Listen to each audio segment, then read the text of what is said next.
여러분 안녕하십니까? 정재근 TV의 정재근입니다. 국민들이 꼭 알았으면 좋을 그런 생활 속의 정책을 소개하는 시간입니다.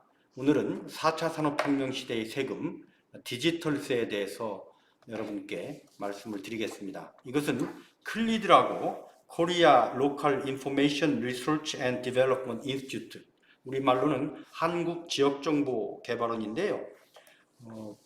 243개의 전국 지방자치단체, 시도, 시군구의 업무용 서버를 관리를 하고 또 사이버 보안을 담당하는 행정안전부 산하 기관으로서 굉장히 중요한 일을 하는 기관입니다. 이 기관에서 카드뉴스를 발행을 하는데 이 카드뉴스 중에서 좀 알았으면 좋을 만한 그런 것을 소개해 드리고 있습니다. 새로운 개념의 세금, 디지털세. 이것은 무엇이냐 보면은 이것은 IT 기업이 세율 낮은 국가에 본부를 두고 조세를 회피하자 하니까 이를 막기 위해서 추진된 것으로 다국적 기업이 대상입니다. 그리고 이것이 2023년부터 적용이 된다, 이렇게 보시면 되겠습니다. 글로벌 기업의 기존의 세금 부과 방식은 기업이 물리적으로 위치한 것을 기준으로 해서 법인세가 부과됩니다. 예를 들어 가지고서 삼성전자의 본사가 우리 대한민국에 있으니까 대한민국에서 삼성전자에 법인세를 부과하고, 그렇지만 또 삼성전자의 공장이 뭐 중국 서안이라든지 뭐 상해라든지 이런 데 또 공장이 있으면은 또 그 공장이 그곳에 있으므로 중국에서 삼성전자에 또 법인세를 부과를 합니다. 문제는 이런 고정 사업장이 없이 온라인 기반으로 해외 소비자로부터 수익을 올리는 다국적 온라인 서비스 기업이라면은 아주 막대한 이익을 올려도 물리적인 고정 사업장이 없기 때문에 소득을 얻은 국가에서 법인세를 내지 않습니다. 예를 든다면 페이스북, 여러분 페이스북 다 사용하시죠? 근데 페이스북 본사는 미국에 있죠. 당연히 미국에서 페이스북에 법인세를 부과를 합니다. 그렇지만 페이스북이 자기의 사업을 영위하기 위해서 한국에 어떤 사업장을 두고 있지는 않죠. 그렇지만 한국 국민이 다 페이스북을 이용하면서 페이스북이 그것을 통해서 수입을 벌어들이고 있음에도 한국에 사업장이 없기 때문에 한국은 우리 국민들이 기여를 한 그런 소득이 발생했음에도 불구하고 전혀 페이스북에 어떠한 세금을 부여할 수가 없습니다. 그래서 이런 방법으로 조세를 회피하는 기업을 막기 위해서 등장한 것이 이런 디지털세입니다. 그래서 사업장의 소재지와 무관하게 소득이 발생한 그런 국가 지역에서 세금을 부과할 수 있게 합니다.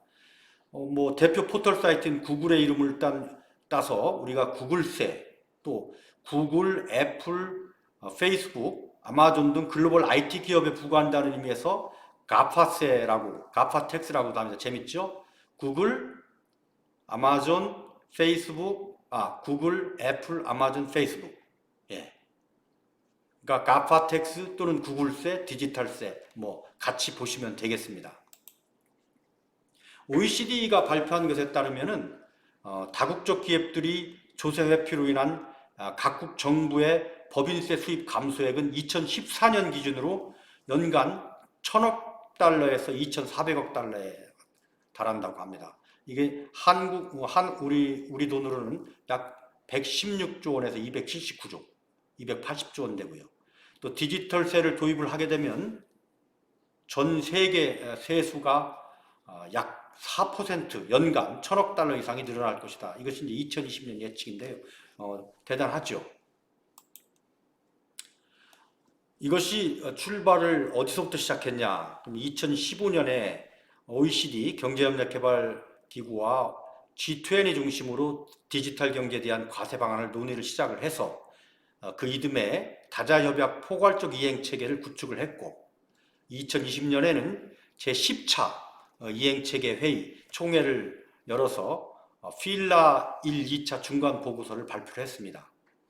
2021년에 10월에 디지털세 관련 최종 합의안을 만들어서 발표를 했습니다. 그래서 이제 국제사회에서는 이게 이제 정리가 됐으니까 각국이 이제 이것에 따라서 입법 과정을 거치면 됩니다. 그래서 각국의 입법 과정을 거치면은 2023년 적용 예정입니다. 핵심 의제, 이 의제라고는 이제 필라, 우리가 이제 기둥이라고 그러는데 이 기둥을 되게 이제 의제라고도 이렇게 얘기를 합니다. 필라 1은 첫 번째 의제 1은 글로벌 기업은 고점 사업장이 없어도 매출이 발생한 시장 소재국의 과세권을 인정한다. 아까 말씀드렸죠? 구글이 유튜브를 통해 가지고 대한민국 국민들로부터 많은 국민들이 어떤 그 활동에 의해 가지고 많은 매출을 발생하고 소득이 발생하는데도 불구하고 구글의 사업장이 대한민국에 없기 때문에 대한민국은 어떠한 그 과세도 할 수가 없죠. 그래서 사업장이 없어도 매출이 발생하면 과세권을 인정을 하자. 두 번째, 이것은 이제 매출액이 200억 유로 이상, 또 이익률 10% 이상 기준을 충족하는 글로벌 기업에 해당됩니다. 굉장히 큰 기업에 해당이 되겠죠, 이거는. 그래서 통상 이익률 10%를 초과하는 이익의 25%를 이제 과세한다, 이런 내용이 되겠습니다.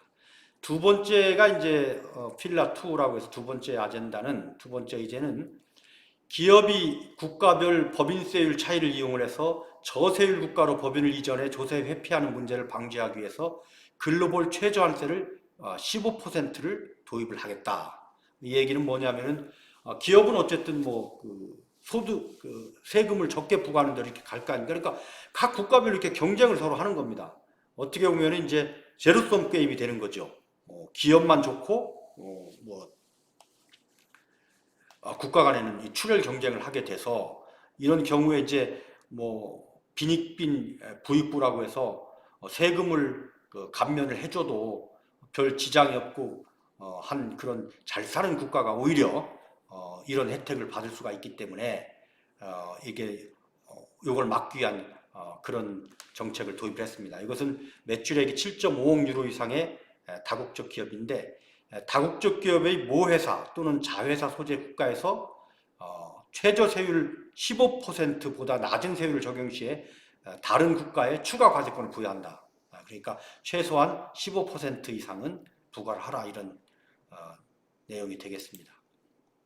우리나라는 올해 이 다자 협정안의 국내 절차를 진행을 하고 새로운 과세 대상 범위와 관련된 가이드라인을 마련하거나 또 필요시 국내법을 개정해서 2023년부터 디지털세 도입을 정착시킬 예정으로 정부는 추진을 하고 있다, 이렇게 보시면 되겠습니다.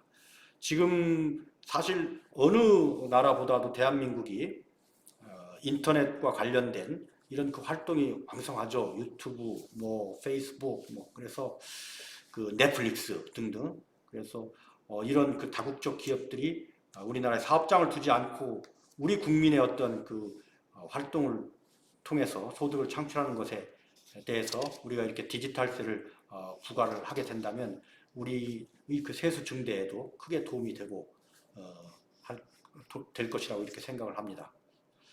이상으로 생활 속의 정책, 오늘은 디지털세, 글로벌 디지털세 도입에 대해서 알아보았습니다. 여러분 괜찮으시면 좋아요, 구독 해주시면 좋은 영상 만드는데 큰 힘이 되겠습니다. 고맙습니다.